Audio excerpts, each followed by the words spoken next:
Okay, so I just replaced the half shaft CV axle on a 2007 Ford Edge. And one little tidbit of information that didn't quite, I couldn't find on YouTube anywhere, easily accessible, is to get the passenger side out. Over the last 24 hours I've done both sides, and to get the passenger side out I had to get back behind there with that end of a crowbar, and if you put it up kind of right in to that portion right there, you can actually pry and this whole thing pops out really easy. I was down there and it's just kind of, you want to aim for that hard spot just on the other side of the serpentine belt there. It's kind of like a light brown. You can see the serpentine belt coming through there at a diagonal from like 10 o'clock down to 2 o'clock, right next to that bolt. But yeah, just on the back side, you can kind of see it's oily from where my pry bar was up against it.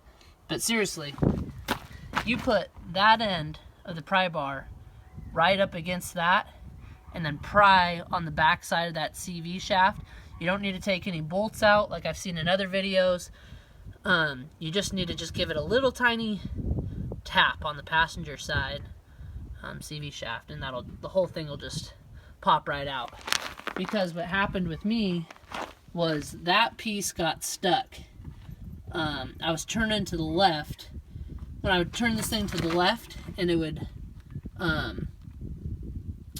I was getting a grinding and clicking noise, and so I replaced the driver's side thinking that was it, but what I didn't realize was this whole setup went all the way through with that intermediate axle, so you hear the noise even on the driver's side when you're turning left. And so yeah, the whole thing, the whole yoke, basically when I pulled on it, grenaded on me.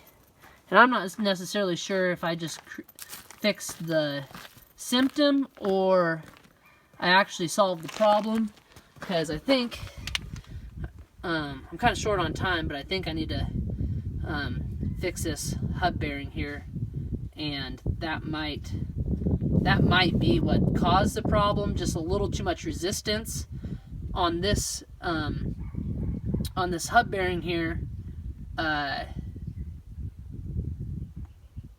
Was too much resistance on that portion of it, was putting too much resistance on the drive line, and so I'll have to take this for a test drive and see how it handles. But yeah, so this is a 2007 Ford Edge all-wheel drive. I think it's the Lincoln MKX. It's the same thing, basically with just a different logo slapped on it. So yeah, that's kind of what I've learned. Hopefully that helps someone along the way.